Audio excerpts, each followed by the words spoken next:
hell is he doing here? Security, get this man out before he steals something! Ma'am, I was invited.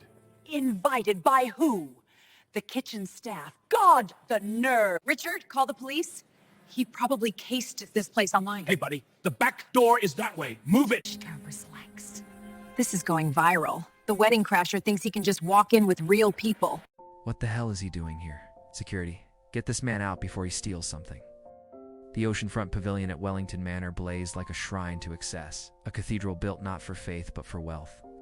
Crystal chandeliers hung low beneath imported silk canopies, scattering light in sharp prisms across gold-rimmed china and linen so white it looked untouched by human hands.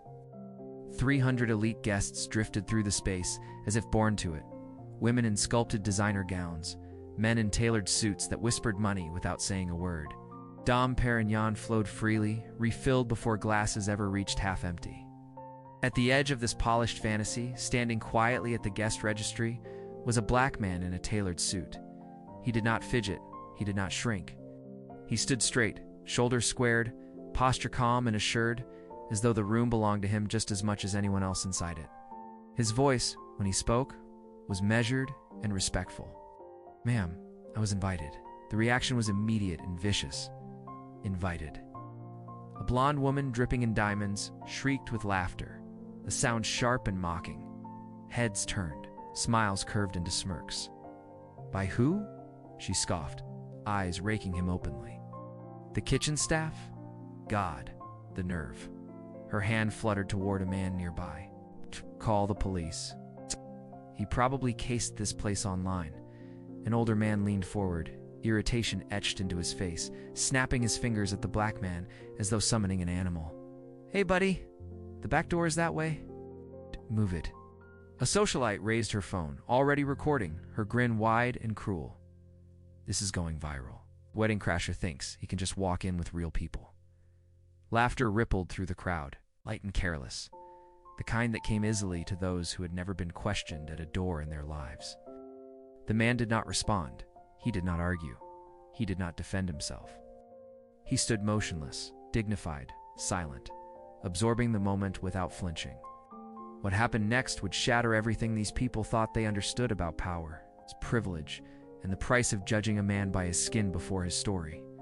20 minutes earlier, the man had arrived at the iron gates of Wellington Manor. His name was James Thompson. He was 58 years old. He had driven himself there in a modest sedan, its paint clean but unremarkable, the kind of car that blended easily into any parking lot. When he handed the keys to the attendant, the young man hesitated, confusion flickering across his face, as though something didn't quite add up. James offered no explanation. He walked the 400 yards from the outer lot to the main pavilion without hurry, the ocean breeze tugging gently at his coat. His suit was bespoke Savile Row, stitched to fit his frame perfectly, understated in a way that only true craftsmanship could be. His shoes were handmade Italian leather, polished to a soft sheen rather than a flash. On his left hand, a West Point class ring caught the sunlight briefly. On his lapel rested two small pins, a purple heart and the unmistakable ribbon of the Medal of Honor. No one noticed. The wedding itself was a monument to inherited power. White silk tents stretched across the oceanfront lawn like billowing clouds frozen in place. Crystal chandeliers hung low, each one worth more than a luxury car. Gilded chairs lined aisles of imported stone. French linens draped tables stacked with excess. Ice sculptures of swans slowly melted in the June heat, their elegance temporary, like everything else on display.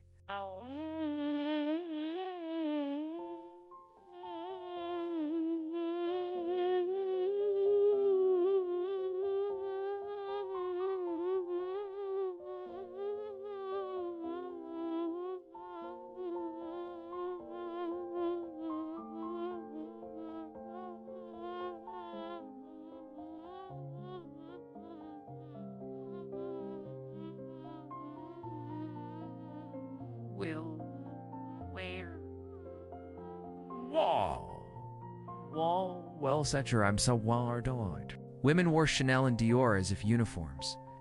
Men moved in Tom Ford and Brioni, watches flashing quietly from beneath cuffs. Diamonds sparkled everywhere, catching light, demanding attention. The air smelled of expensive perfume and imported roses. This was old money greeting older money. The Wellington family had ruled the Hamptons for 7 generations. Real estate, banking, influence carefully preserved and passed down like heirlooms. They sat on museum boards. They decided who belonged and who did not. Today was their daughter's wedding. Sarah Wellington, 28, was marrying Lieutenant Brandon Cole. The groom was 32, an Army officer from a middle-class family in Ohio. His father had died 2 years earlier. The divide between the families was impossible to miss. The bride's side overflowed with senators, CEOs, and donors. The groom's side numbered barely 20 military officers in dress uniforms, standing out sharply, like soldiers accidentally dropped into a ballroom. Margaret Wellington ruled the scene, 55 years old, blonde hair sculpted into flawless perfection. She wore a custom Valentino dress and vintage Cartier jewelry that had survived decades of wealth. She had spent 8 months planning this $1 million wedding, and it showed. "Every detail is perfect," she said more than once. Every guest vetted. Her husband, James Wellington, 60, hovered nearby. A real estate mogul, wealthy, quiet, accustomed to nodding at whatever Margaret said. He always did. Senator Richard Hartford arrived in a black Mercedes, silver-haired and confident, chairman of the Senate Armed Services Committee, and Sarah's godfather. He kissed Margaret on both cheeks. "Magnificent, Margaret. Simply magnificent." Margaret's smile glowed with triumph. "Only the best for our Sarah." Preston Blackwood arrived by helicopter, 45, hedge fund billionaire, Margaret's brother. Loud, crass, new money wrapped in an expensive tuxedo and a Rolex worth 6 figures. "This must have cost a fortune, sis," he laughed, slapping James Wellington on the back. "Hope the groom's worth it." Margaret laughed with him. "We're not marrying him for his money, Preston." "Well, good," Preston bellowed, voice carrying, because he doesn't have any. The laughter that followed was sharp and exclusionary, the kind wealthy people shared when discussing those beneath them. Victoria Ashford arrived late, as always. 52, society columnist, dressed in black, designer purse hanging from her arm. Her phone was already in her hand, fingers moving like a weapon.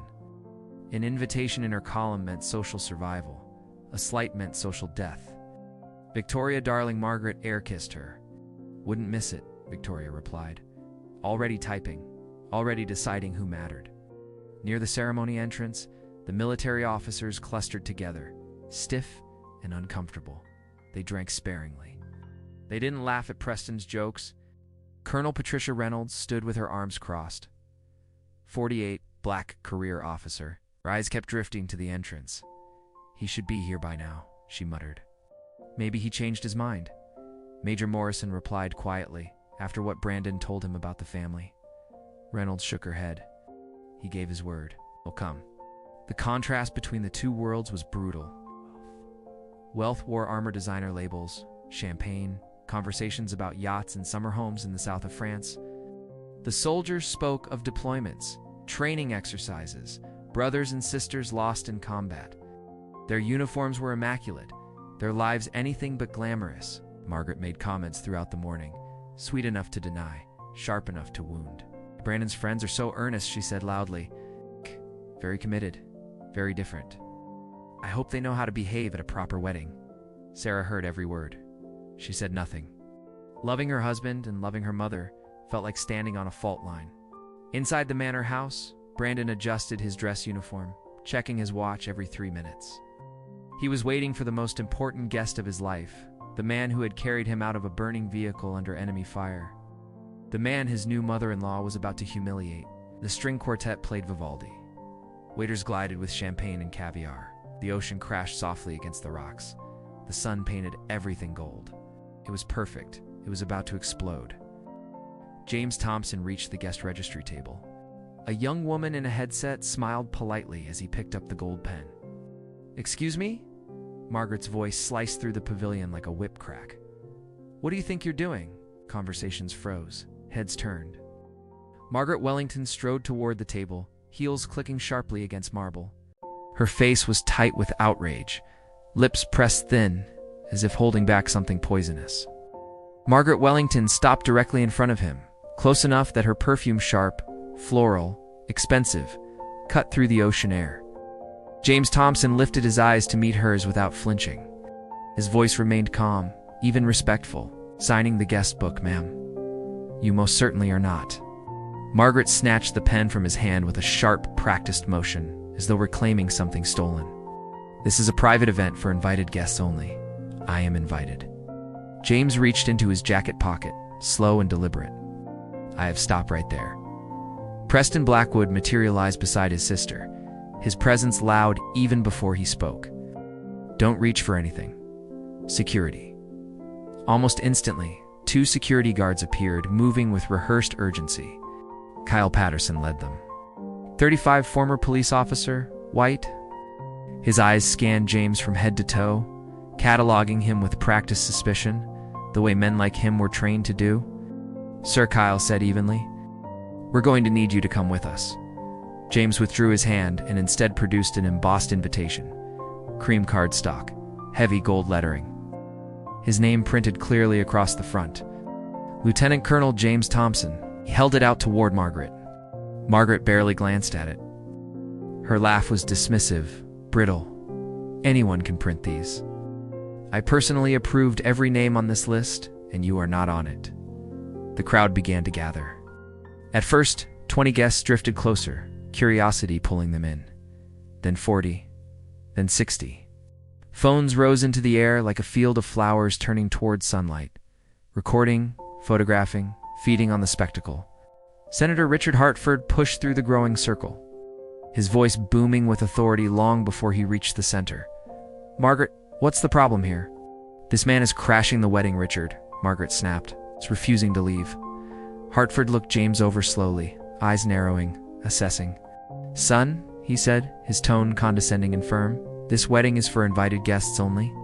Whatever service you're here to provide, check in with the event coordinator, and not the guest registry. Sir, I am a guest. James's voice did not waver. If you'll allow me to explain, explain. Preston laughed loudly, making sure everyone could hear. Oh, the explanation. Let me guess, you're somebody's +1 who got the date wrong. Laughter rippled through the crowd, not nervous laughter. Mean laughter. The kind that came easy when you were surrounded by people who looked like you, sounded like you, and shared your assumptions. I was invited by Lieutenant Brandon Cole, the groom. I've known him since the groom. Margaret's voice jumped an octave, sharp and shrill. My son-in-law doesn't know people like... She stopped herself, lips tightening. I mean, I'm sure there's been some misunderstanding. No misunderstanding, ma'am, James replied steadily. Brandon specifically asked me to, Brandon. Margaret's laugh cut like broken glass. You call him Brandon, not Lieutenant Cole? It's Brandon, we've served together. Served. Preston interrupted, grinning. Like you served him, drove him somewhere, cooked for him. The laughter was louder now, crueler. 60 guests became 80. The circle tightened, bodies pressing closer. The air grew thick, heavy, suffocating. James's jaw tightened just slightly, just enough to show that he felt every word, but his posture remained perfect. Military straight, hands at his sides, non-threatening, controlled. Victoria Ashford pushed her way to the front, eyes alight. Her phone was already up, fingers flying. This is incredible, she murmured. Wedding crasher at the Wellington event. My readers will eat this up. Kyle stepped closer, his voice lower now, firmer. Sir, I'm going to have to ask you to leave the property voluntarily, or we can call the police. I'd prefer not to leave, James said quietly. I gave my word I'd be here. Your word? Preston scoffed. Buddy, I don't know what game you're playing, but these people, he gestured broadly at the crowd. They're senators, CEOs, real estate moguls. You think you can just walk in here? Senator Hartford pulled out his phone. I'm calling the police. This has gone on long enough. Please don't do that, James said calmly. There's no need. No need. Margaret's voice had climbed into hysteria now. You've disrupted my daughter's wedding. You've made our guests uncomfortable. You're refusing to leave. A woman in a Dior gown stepped forward. I saw him near the gift table earlier, she said loudly. Was he casing it? She hadn't. She'd arrived 10 minutes ago. But the lie spread instantly, like fire in dry grass. Oh my God, you're right, another guest added. I saw him too, looking at the envelopes, probably checking which ones have cash, Preston said with a grin. Classic move. James's hands trembled just slightly, just for a second. He clenched them into fists, then released them again. His breathing stayed measured, disciplined, but his eyes showed something new. Not anger, pain. "Ladies and gentlemen," he said, his voice cutting through the noise, "I understand how this looks. But I assure you, I am here as an invited guest." "If someone could simply get Lieutenant Cole, stop calling him that," Margaret screamed. "Stop using military titles like you have any right to. For all we know, you're impersonating stolen valor." A voice shouted from the back, "Stolen valor." The accusation exploded through the pavilion like poison. "That's a federal crime," someone yelled. "Arrest him." Senator Hartford's face hardened. "Officers are on the way. If you're impersonating a military officer, you're going to federal prison." Kyle moved closer to James's side, his hand resting on his belt, not on a weapon, but the message was unmistakable. "Sir, put your hands where I can see them." James raised his hands slowly, palms open, deliberate, non-threatening. The crowd pressed in tighter. Phones everywhere, flashes popping like lightning. 2 police cruisers rolled up, sirens silent but lights flashing. Officer Daniels emerged first. 45, white, 20 years on the force. Officer Martinez followed. 38, Hispanic, former military herself. Margaret rushed toward them. "Officers, thank God. This man has been trespassing, refusing to leave. We believe he's impersonating a military officer." Officer Daniels approached James, his hand resting on his belt. "Sir, can you identify yourself?" "General James Thompson, United States Army." James reached slowly for his wallet. "May I show you my military ID, General?" Preston burst out laughing. "Well, this is rich. Now he's claiming to be a general." James produced a laminated military ID card, official worn at the edges from years of use. He handed it to Officer Daniels. The officer studied it carefully. His expression shifted confusion, then something closer to concern. "This appears legitimate," Daniels said quietly. "Of course it looks legitimate," Margaret shrieked. "That's the whole point of a good fake." Senator Hartford stepped forward. "Officers, I'm Senator Richard Hartford. I chair the Senate Armed Services Committee," Senator Hartford announced, lifting his chin as if delivering a verdict. "I know every 4-star general in the United States military. This man is not one of them." A murmur rippled through the crowd, spreading fast, feeding on authority. A senator would know. Wouldn't he? Senator Hartford would know. "He's lying," someone shouted. "Faker," another voice echoed. Officer Martinez took the military ID from Daniels and studied it longer this time, her eyes tracing the fine print, the hologram, the embedded security markings. Her jaw tightened. She leaned in and whispered something to her partner. Daniels gave a small nod, his posture subtly changing. They were looking at James differently now, not like a nuisance, not like a trespasser, but like a problem that didn't fit neatly into anyone's assumptions. "Ma'am," Martinez said carefully, turning toward Margaret, "we need to verify this before you what?" Preston shoved forward, his voice loud, aggressive. "A United States senator just told you he's fake. What more do you need?" Margaret grabbed Martinez's arm, nails pressing into fabric and flesh. "I want him searched. For weapons, drugs, whatever he's hiding." "Ma'am," Martinez said firmly, pulling her arm back, "we can't search someone without probable cause." "This is private property," Margaret snapped. "Wellington property." Her voice climbed higher, sharper. "Search him, or I'll have your badges." The threat hung in the air, heavy and unmistakable. Everyone there understood it. The Wellington name carried weight. Money, connections, careers had risen and fallen at their whim. James spoke quietly, his voice barely above the noise. "Officers, I do not consent to a search. I've committed no crime." "There," Preston pointed triumphantly. "He's refusing. That's suspicious." "That's your probable cause." "Then take him to the station," Margaret demanded. "Trespassing, disturbing the peace, impersonating an officer. What charges filed?" Victoria Ashford's fingers flew across her screen, eyes shining. "The man arrested at Wellington wedding for stolen valor." She didn't look up. "This will be everywhere by tonight." Colonel Patricia Reynolds pushed through the crowd, her uniform drawing eyes instantly. "Mrs. Wellington, you need to stop." "This man is. And who are you?" Margaret snapped, spinning toward her. "Colonel Patricia Reynolds." United States Army? Oh, another one, Preston laughed loudly. What is this? A convention? Security, remove her too. Senator Hartford made a show of dialing his phone, turning slightly so everyone could see. Yes, Senator Hartford here. I need verification on a military officer, General James Thompson. Yes. I'll hold. The crowd waited. Phones remained raised. James stood perfectly still, eyes forward, breathing controlled, but his hands were shaking now, not wildly, just enough to betray the strain of holding himself together under a public dismantling. Hartford's face lit up with triumph. No record, he declared loudly. Pentagon confirms no general by that name. He snapped his phone shut. Officers, you have your answer. He's a fraud. The crowd erupted. Shouts, anger, demands for arrest. Officer Daniels reached for his handcuffs. Sir, given the circumstances, I need you to place your hands behind your back. James looked at the cuffs, then at the crowd, at Margaret's radiant, victorious smile, at Senator Hartford's smug satisfaction. His gaze drifted briefly toward the manor house where Brandon was, where the truth still lived. Officer, James said quietly, before you do this, I'm asking you to call Pentagon verification. The direct line.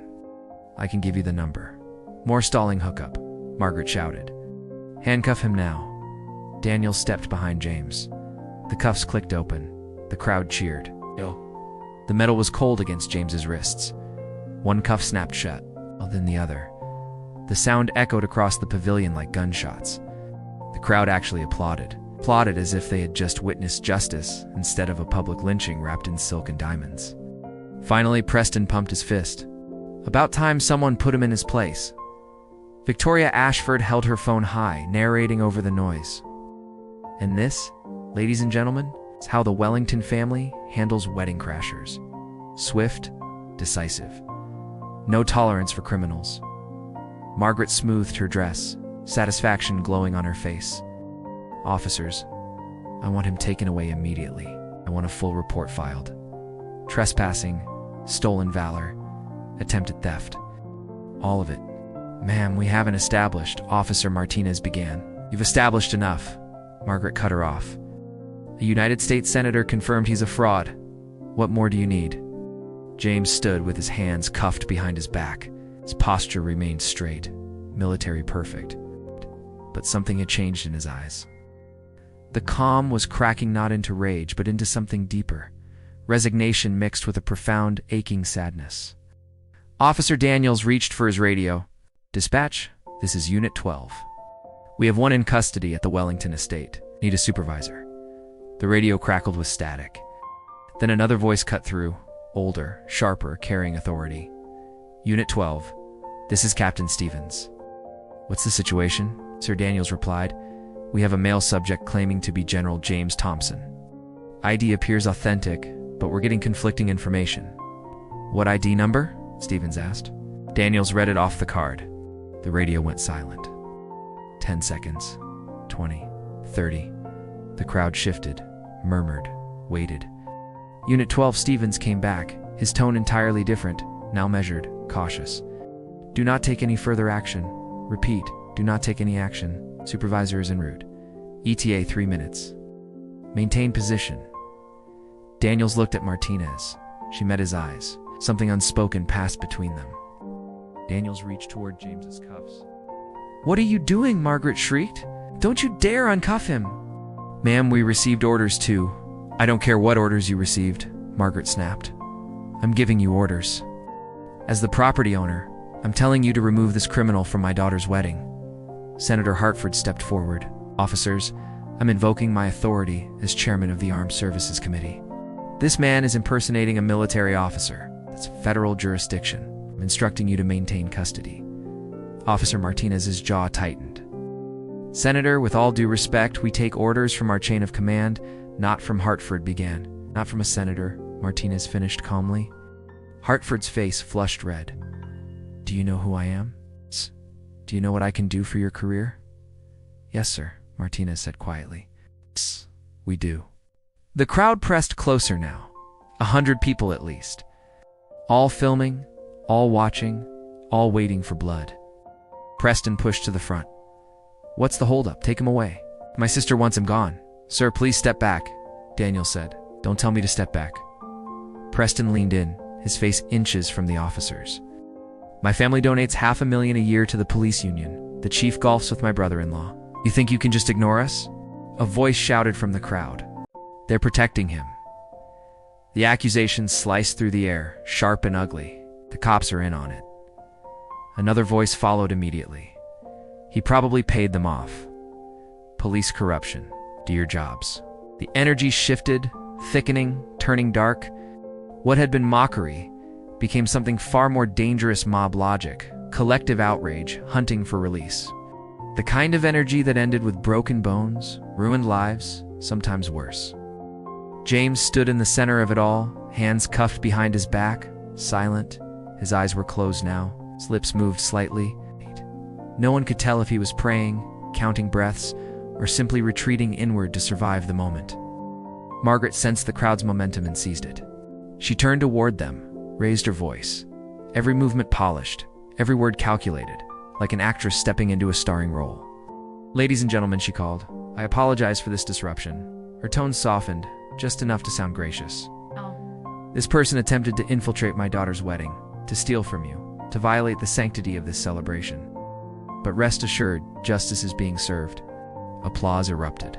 Real applause. Loud, enthusiastic, approving. As if she'd just delivered a keynote address instead of orchestrating a public execution of a man's dignity. Victoria Ashford typed faster, her screen glowing. Wellington matriarch Margaret Wellington personally stops wedding crasher. Exclusive photos, exclusive interview coming. A woman in a Hermes scarf stepped forward, admiration shining on her face. Margaret, you were so brave confronting him like that. I would have been terrified. Someone had to protect our community, Margaret replied, loud enough for everyone to hear. These people think they can go anywhere, do anything. It's time we reminded them that society has standards. The crowd murmured its approval. Heads nodded. Phones kept recording. Colonel Patricia Reynolds was still trying to push through. 2 security guards blocked her path now. Kyle's hand rested firmly on her shoulder. Ma'am, you need to leave the area, Kyle said. That man is a 4-star general, Reynolds shouted. You are making the biggest mistake of your lives. Sure he is, Kyle smirked. And I'm the president.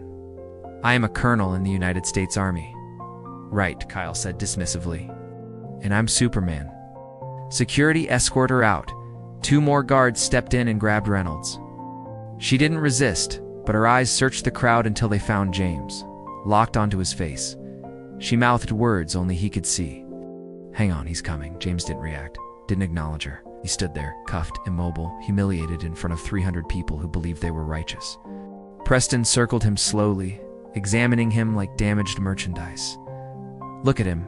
Can't even defend himself. Pathetic. He shook his head. You know what I think? I think he's done this before. Crashed other weddings, stolen from other families. It's probably his whole con. You're absolutely right, a guest chimed in. These people have networks. They share information. Target wealthy events. Someone should check if anything's missing, another voice added. Margaret snapped her fingers at Kyle. Check the gift table. All the envelopes. Make sure nothing's been touched. Kyle jogged off, returned moments later. Everything's there, ma'am? Check again, Margaret said coldly. He's clever. He might have pocketed something. James finally spoke. His voice was quiet, but it carried through the noise. I have not stolen anything. I have not touched anything. Came here because I was invited by a man I respect, a man I would die for. That is the only reason I am here. Die for. Preston burst out laughing. Oh, that's good. A hero speech. Do you rehearse these lines? Someone mocked. This probably works at other weddings. I bet it fools bleeding hearts, another added. Not here, Margaret said flatly. Not at my wedding. Here, we see through the act. Senator Hartford pulled out his phone again, making sure everyone saw. Yes. It's Senator Hartford again. I need you to send someone to the Wellington estate. We have a situation involving stolen valor. Yes. Possible weapons. Yes. Federal case. He ended the call and turned to the crowd. The FBI is sending an agent. This is bigger than local police can handle. The word FBI rippled through the pavilion. Federal. Serious. Real. Officer Martinez's radio crackled. Unit 12. Status. Still on scene, Captain Martinez replied. Subject in custody. Large crowd. Situation is complicated. Supervisor, 2 minutes out. A pause. And officers, Captain Stevens said slowly, be very, very careful. Do you understand? Copy that, sir. Martinez looked at Daniels. Daniels looked back. Then both looked at James. Something was wrong. They could feel it. The pressure. The senator. The Wellington family. The crowd was crushing. Margaret checked her watch, irritation flashing across her face. Officers, the ceremony starts in 15 minutes. I need this resolved now. Take him away. Process him. Do whatever you need to do. Just get him off my property, ma'am. Daniels said, we're waiting for our supervisor. I don't care about your supervisor, Margaret snapped, her composure cracking. I want him gone. She turned to her husband. Call the mayor, call the police chief, call someone. James Wellington already had his phone out. I'm on it, dear. Preston suddenly grabbed James Thompson's arm, rough and possessive. Come on, buddy, time to go. Party's over for you, sir, Martinez said sharply. Do not touch the subject. Why not? Preston tightened his grip. He's arrested, isn't he? He's a criminal. I have every right to remove him from my family's property. James Thompson lifted his head and looked directly at Preston. Really looked at him. The first time something flashed in his eyes. Not fear, not sadness. Something colder, harder, dangerous. Remove your hand, James said quietly. Or what?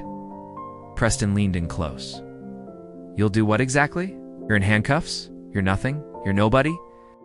You exactly what you look like, a con artist who picked the wrong family to mess with. The crowd laughed, cheered. This wasn't a wedding anymore. This was entertainment. Victoria Ashford held her phone high. 40,000 viewers right now, she whispered gleefully. Is incredible. Wedding crasher getting exactly what he deserves. Then a black Mercedes roared up to the pavilion. Too fast. Tires screeched. A police captain stepped out. He was 55 years old, gray hair cut short, 30 years on the force etched into every line of his face. And right now that face was pale, almost white. Captain Stevens jogged toward the pavilion at a pace no one expected from a man his age. His eyes took everything in at once. James standing in handcuffs, swelling crowd, phones raised, Preston Blackwood's hand gripping James's arm like a claim of ownership. Stevens' eyes went wide. Everyone, step back, he roared. Now, the crowd froze. This was not the polished authority of a politician or the performative confidence of wealth. This was command, the kind that made people obey before their minds caught up. Bodies moved back instinctively, a ripple of sudden space forming around James. Stevens pushed through, straight to Daniels and Martinez. Did you run the ID number I asked for? Yes, sir, Daniels replied. Did you look at what came back? Daniels hesitated, sir. The call dropped before Jesus Christ. Stevens turned fully to James then, really looked at him, the West Point ring, the Purple Heart, the unmistakable ribbon of the Medal of Honor. The man's bearing his posture still, military perfect despite the cuffs, the dignity intact despite the humiliation. Stevens swallowed hard. He turned to Margaret, to Senator Hartford, to Preston, to the watching crowd. Do you people have any idea, he said slowly, his voice shaking now, what you've just done? Margaret's triumphant smile faltered. Excuse me? Someone, Stevens said, every word deliberate. Get Lieutenant Brandon Cole out here, right now. The groom is preparing for the ceremony. Margaret protested sharply. I won't get him now, Stevens roared. Or I swear to God I will arrest every last one of you. Silence fell. Absolute crushing silence. Even the ocean seemed to hold its breath. From the manor house, a door burst open. Lieutenant Brandon Cole ran out in full dress uniform, panic written across his face. His eyes scanned the crowd desperately until he saw James, handcuffed, surrounded by police. Brandon's face drained of all color. He ran. He ran like his life depended on it. His dress shoes slipped on the marble. He nearly fell, caught himself, kept going. Behind him, Sarah followed, clutching her white dress, her veil tearing loose and falling to the ground. She didn't stop. The crowd parted instinctively. Something in Brandon's expression, raw terror, devotion, disbelief, forced them aside. He reached the center, saw James, his mentor, his hero, standing restrained, humiliated, encircled by ignorance and cruelty. Brandon stopped 10 feet away. His chest heaved. Tears filled his eyes. Then he snapped to attention. Military perfect. Spine straight, shoulders back. His right hand rose in a sharp, flawless salute. "General James Thompson, sir," Brandon said, his voice breaking. "Lieutenant Brandon Cole requests permission to approach, sir." The world stopped. 300 people turned to stone. Brandon held the salute. 5 seconds. 10. Tears streamed down his face. Fast. His hand did not waver. Around them, 20 military officers snapped to attention as one. 20 right hands rose. 20 perfect salutes, all facing James Thompson. Margaret's face went white. Her mouth opened. No sound came out. Senator Hartford stumbled backward. His phone slipped from his hand and clattered against the marble floor. Preston's grip loosened. His hand fell away from James's arm as if burned. Victoria Ashford's phone kept streaming. 40,000 viewers. Then 50, then 60. Captain Stevens moved fast. He pulled out his keys, stepped behind James, unlocked the cuffs. They fell away with a metallic click that sounded like thunder. Brandon dropped his salute and rushed forward. "Sir, I'm so sorry. I didn't know." "I was inside at ease," Lieutenant James said quietly. The words were steady, but beneath them was something raw, barely contained. Brandon's entire body shook. "General, please forgive me. This is inexcusable." "Brandon." James placed a firm hand on the younger man's shoulder. "Breathe." Sarah reached them then. She looked at James, then at her mother, and back at James. Horror and understanding collided in her expression. "General Thompson," she whispered. Her voice was small, broken. James nodded once. "Miss Wellington." "Oh my God." Sarah turned to her mother. "Mom, did you do?" Margaret couldn't speak, couldn't move. Her dress suddenly looked like a costume, her diamonds like cheap glass. Brandon turned to face the crowd, voice booming, parade ground loud. "Ladies and gentlemen, this is General James Thompson, 4-star General, United States Army, former chairman of the Joint Chiefs of Staff." Silence. Phone still recording. No one spoke. "This man commanded U.S. Central Command," Brandon continued, his voice shaking. "He oversaw operations in Iraq and Afghanistan. He advised 3 presidents." Sarah stepped forward, tears streaking mascara down her cheeks. "General Thompson saved my husband's life in Fallujah, 2019. Brandon swallowed hard. "Our vehicle hit an IED. It was on fire. Enemy sniper fire everywhere. General Thompson ran toward the flames. He pulled me out. He went back," Sarah said, voice trembling. 3 more times, saved 4 men. He was 53, Brandon continued. Shrapnel in his leg, bleeding. He carried me half a mile to the medevac, stayed with me the whole flight. When I woke up, he was there. The weight of it crushed the pavilion. Colonel Reynolds broke free from security and ran forward, snapping a sharp salute. "Sir?" I tried to tell them. "I know, Colonel," James said gently, returning the salute. "Stand down." One by one, military officers stepped forward, saluted, apologized, witness after witness to truth. Senator Hartford finally found his voice, barely a whisper. "General Thompson, I didn't recognize you out of uniform." James turned to him, eyes like steel. "Senator, we've met 6 times. You testified before me 4 times last year. Twice, I was in civilian clothes. You looked right through me both times." Hartford's face went gray. "The lighting. You saw what you expected to see," James said quietly. "A black man in an expensive suit, and you decided I didn't belong." Preston was backing away now, trying to disappear. James's eyes found him. "Mr. Blackwood," James said calmly, "you grabbed my arm, called me buddy. You told me to know my place." Preston's mouth opened, closed. "How was I supposed to know?" "You could have asked," James replied. "You could have listened." Margaret finally found her voice, thin and desperate. "General Thompson, this was a terrible misunderstanding. If you had just said who you were, I tried," James said softly. "I told you I was invited. I showed you my invitation. My military ID? You chose not to hear any of it. Sarah stepped closer to her mother. Her voice was ice. You didn't listen because you'd already decided. You saw his skin color, Sarah said, her voice shaking but sharp, and decided he was the help. Margaret recoiled. It's not true. I would never then. What would you call this? Sarah gestured broadly at the scene, the handcuffs on the ground.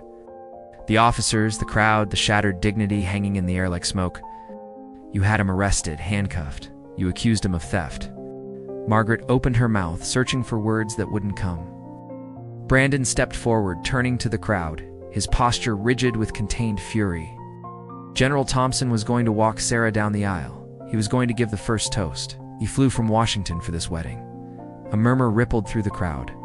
Guests shifted uncomfortably. Phones lowered. Eyes dropped to marble tiles and manicured lawns. Shame moved through them like a cold wind. Officer Daniel stepped forward, his voice steady but humbled. General, sir, I apologize. We were responding to a complaint. You did your job, officer, James said calmly. The people who made the accusations. They need to apologize. Every eye turned.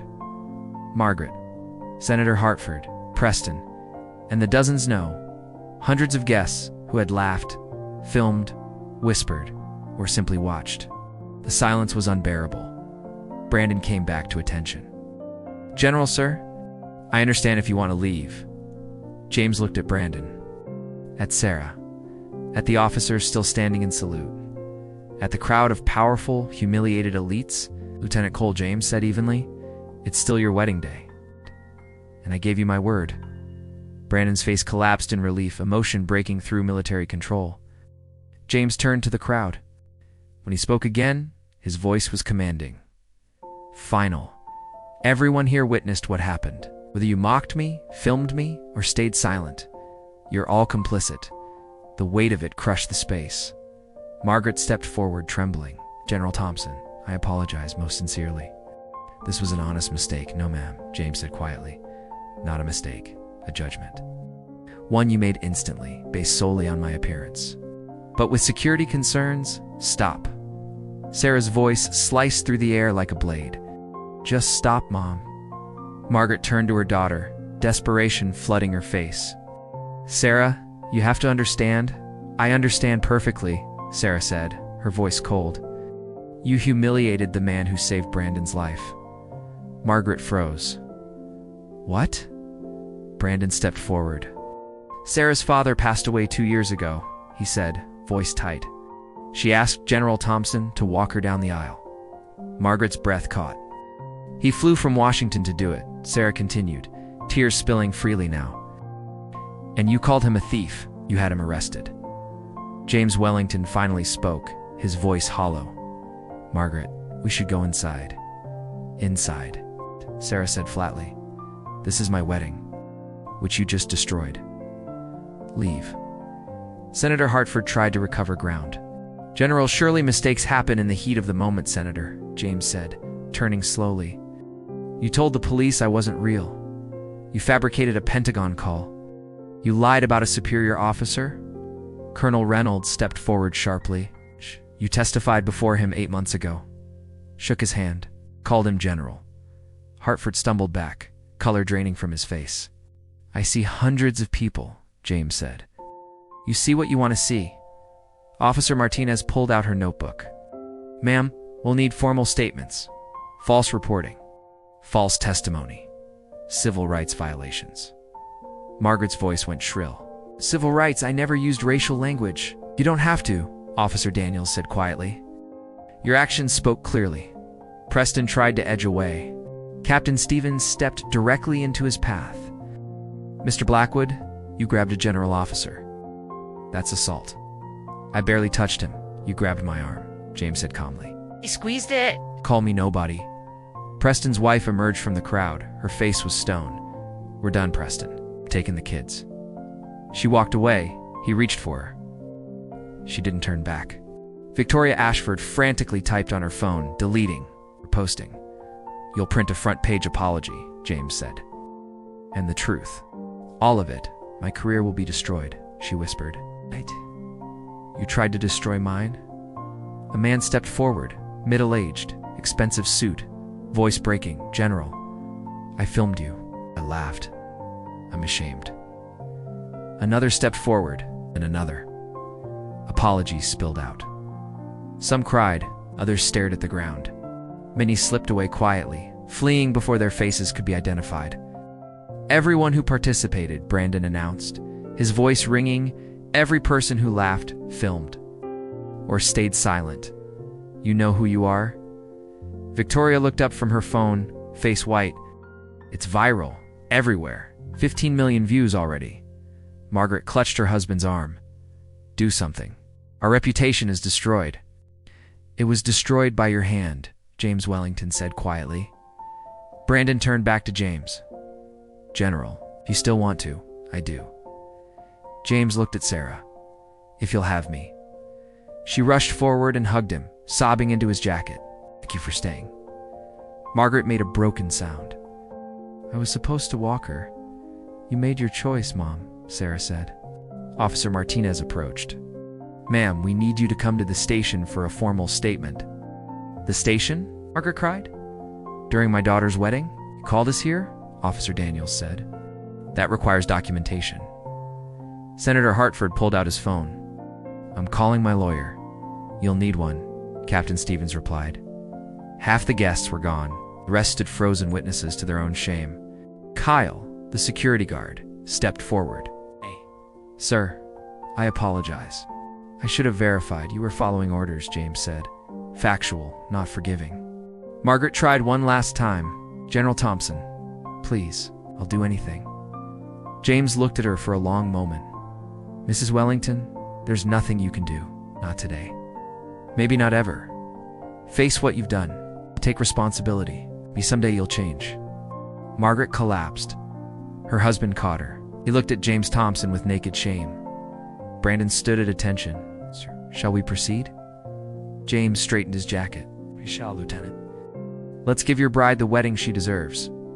Guests parted as James and Sarah walked toward the ceremony. Behind them, police took statements. Videos were preserved as evidence. Names were recorded. The man they tried to destroy was walking a bride down the aisle.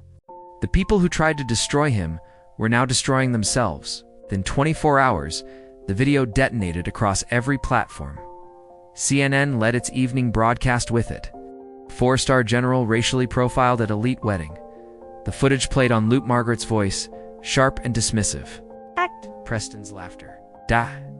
The metallic click of the handcuffs closing around James Thompson's wrists. MSNBC followed with an 8-minute deep dive. Former chairman of the Joint Chiefs humiliated by a mob. Split screens told the story without words. James in handcuffs on one side, his official Pentagon portrait on the other. 4 stars gleaming, ribbons heavy with history. Fox News covered it wall to wall. Military hero attacked at Hampton's wedding. Even their hosts couldn't defend it.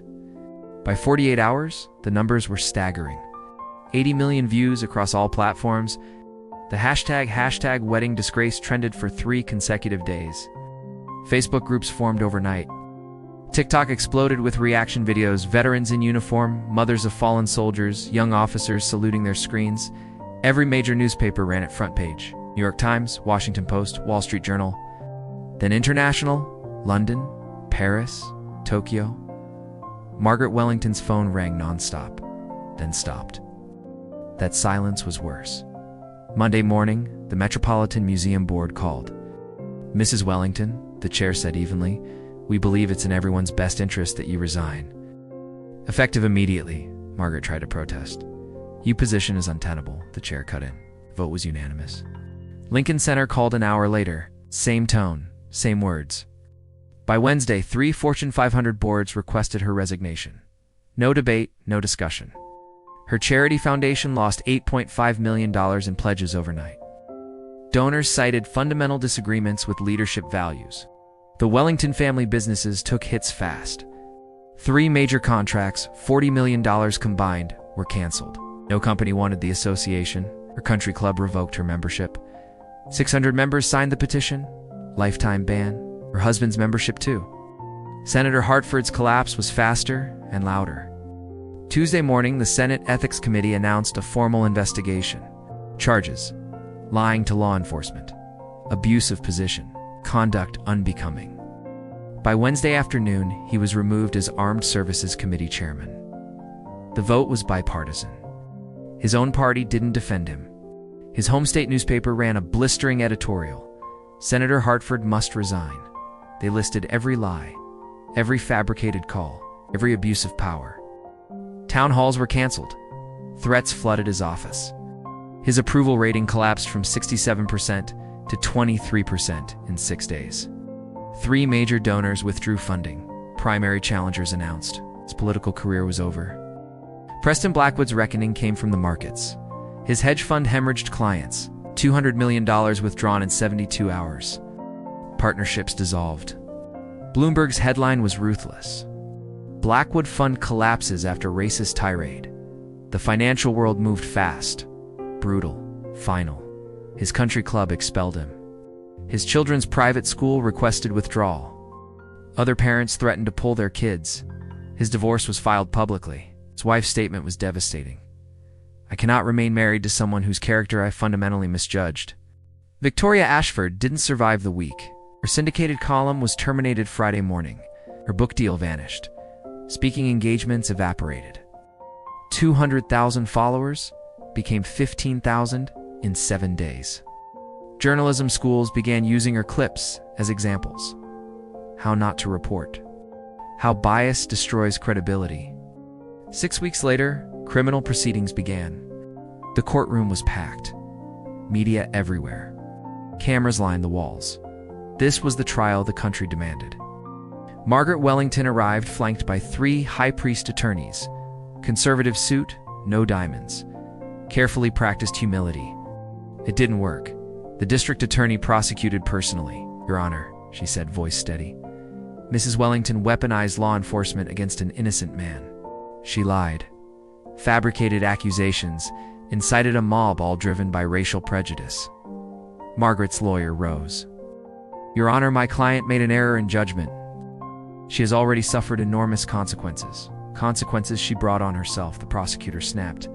This wasn't an error. It was deliberate. The evidence was overwhelming. 14 videos. Police body cams. 30 witness statements. Then audio. Margaret's voice filled the courtroom. Does he look like a general? Cruel laughter following. The defense called character witnesses. Society friends, former colleagues. Their words sounded hollow, rehearsed. Then General James Thompson took the stand. The courtroom fell completely silent. Wore his dress uniform, 4 stars gleaming. Ribbons heavy across his chest. His voice was calm, controlled, devastating. I've commanded 50,000 troops. I've made life and death decisions in combat. I've advised presidents. He paused. But standing in that pavilion handcuffed, surrounded by that mob, I felt powerless. Utterly powerless. Silence so deep it felt sacred. This wasn't about inconvenience, he continued. It was about being dehumanized. Reduced to a stereotype by people with every advantage who chose to use privilege as a weapon. 2 jurors wiped tears. The verdict came quickly, guilty on all counts. The judge's 60-year-old black woman didn't soften her words. Mrs. Wellington, you didn't make a mistake. You weaponized privilege in law enforcement. You led a mob. ... You've attempted to destroy a man based solely on skin color. Margaret tried to speak. The judge raised her hand. Your wealth doesn't shield you. Your social standing doesn't excuse bigotry. The sentence was harsh. A $25,000 fine. 500 hours of community service at a homeless veterans shelter. 2 years probation. 100 hours of mandatory bias training. And you will issue a public apology. Filmed. Published on every platform where the original video appeared. Margaret's face crumpled. Justice had spoken. They're protecting him. The accusations sliced through the air, sharp and ugly. The cops are in on it. Another voice followed immediately. He probably paid them off. Police corruption. Do your jobs. The energy shifted, thickening, turning dark. What had been mockery became something far more dangerous: mob logic, collective outrage, hunting for release. The kind of energy that ended with broken bones, ruined lives, sometimes worse. James stood in the center of it all, hands cuffed behind his back, silent.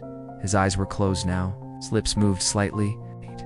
No one could tell if he was praying, counting breaths, or simply retreating inward to survive the moment. Margaret sensed the crowd's momentum and seized it. She turned toward them, raised her voice. Every movement polished, every word calculated, like an actress stepping into a starring role. "Ladies and gentlemen," she called, "I apologize for this disruption." Her tone softened, just enough to sound gracious. "This person attempted to infiltrate my daughter's wedding, to steal from you, to violate the sanctity of this celebration. But rest assured, justice is being served." Applause erupted. Real applause. Loud, enthusiastic, approving. As if she'd just delivered a keynote address instead of orchestrating a public execution of a man's dignity. Victoria Ashford typed faster, her screen glowing.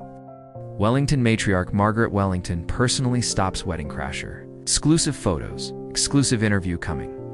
A woman in a Hermes scarf stepped forward, admiration shining on her face. "Margaret, you were so brave confronting him like that." "I would have been terrified." "Someone had to protect our community," Margaret replied, loud enough for everyone to hear. "These people think they can go anywhere, do anything." It's time we reminded them that society has standards. The crowd murmured its approval. Heads nodded. Phones kept recording. Colonel Patricia Reynolds was still trying to push through. 2 security guards blocked her path now. Kyle's hand rested firmly on her shoulder. "Ma'am, you need to leave the area," Kyle said. "That man is a 4-star general," Reynolds shouted. "You are making the biggest mistake of your lives." "Sure he is," Kyle smirked. "And I'm the president. I am a colonel in the United States Army." "Right," Kyle said dismissively.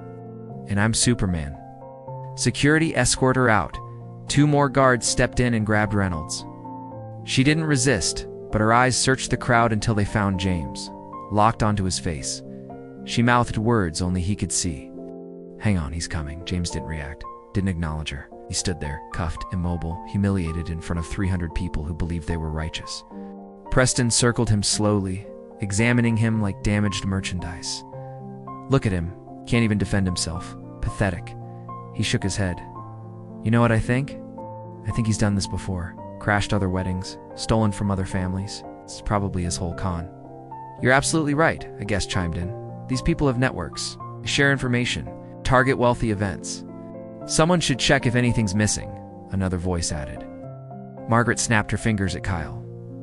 "Check the gift table. All the envelopes. Make sure nothing's been touched." Kyle jogged off, returned moments later. "Everything's there, ma'am?" "Check again," Margaret said coldly. "He's clever. He might have pocketed something."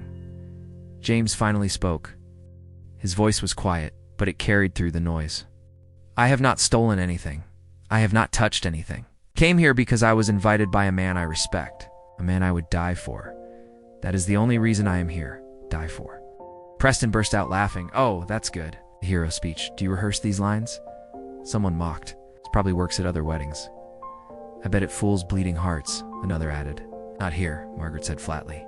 "Not at my wedding. Here, we see through the act." Senator Hartford pulled out his phone again, making sure everyone saw.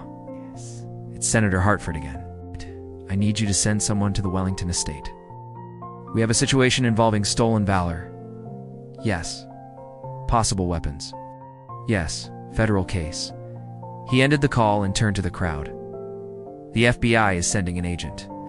This is bigger than local police can handle." The word FBI rippled through the pavilion. Federal, serious, real. Officer Martinez's radio crackled. "Unit 12, status, still on scene," Captain Martinez replied. "Subject in custody." Large crowd, situation is complicated. "Supervisor, 2 minutes out." A pause.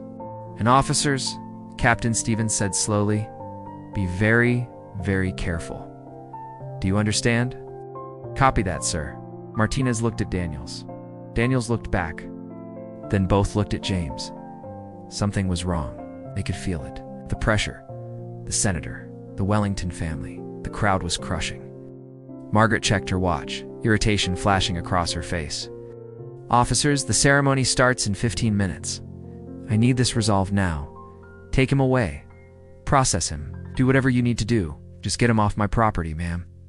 Daniel said, we're waiting for our supervisor. I don't care about your supervisor, Margaret snapped, her composure cracking. I want him gone. She turned to her husband.